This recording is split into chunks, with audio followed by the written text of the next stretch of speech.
बाबासाहेबांना कोणी एका जातीसाठी केलं नाही।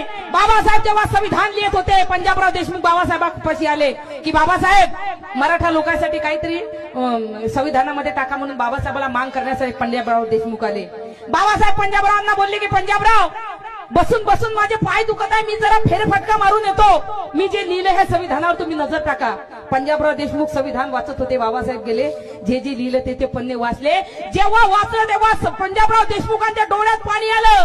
पंजाबराव देशमुख रडले की बाबासाहेब मी तुमच्यापाशी मराठा लोकांसाठी काहीतरी याच्यामध्ये लिहा हे मागण्यासाठी आलो होतो की काहीतरी 1% द्या, पण बाबासाहेब खरंच तुम्ही महान आहात, मी एवढं मागायला आलो, तुम्ही एवढं मोठं बाबासाहेब मराठा लोकांसाठी संविधानामध्ये लिहिलं।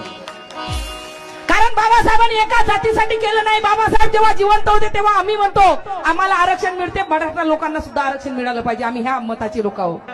कारण बाबासाहेबांना आम्हाला जातभेद करायला नाही सांगितलं, बाबासाहेबांना आम्हाला आपला हमारा नाही सब हमारे है। बाबासाहेब जेव्हा जिवंत होते तेव्हा बाबासाहेब बोलले की मी आज जिवंत आहो, आरक्षण घ्या, तुम्ही आरक्षण घ्या। तेव्हा याचे बापदादे बोलले की आम्ही काय गरीब आहो का, आम्ही काय भिकारी आहो का, आम्हाला आरक्षणाची गरज आहे। मग आज आरक्षण मागता आम्ही काय करा, मग तेव्हा तुम्हाला बाबासाहेब म्हणे आरक्षण घ्या, तुमचे बापदादा म्हणे तुमच्या बापदाद्यानं करणी केली तुमची शकून राहिली, आता इथं आम्ही काय करा। आम्ही म्हणतो मराठा लोकांना आरक्षण मिळालं पाहिजे। सर्वप्रथम जर मराठा लोक आरक्षणासाठी निघत असेल आम्ही तुमच्या पाठीमागे उभे आहोत, आम्हाला वाटतं की तुम्हाला आरक्षण मिळालं पाहिजे। बाबासाहेब बोलले जेव्हा तुम्हाला आरक्षणाची गरज पडेल तेव्हा मी नसेल, आणि आज ते खरंच झालं। आज तुम्ही 10 मोर्चे काढल्यापेक्षा तेव्हा बाबासाहेबांच्या एका सहीने तुम्हाला आरक्षण भेटलं असतं।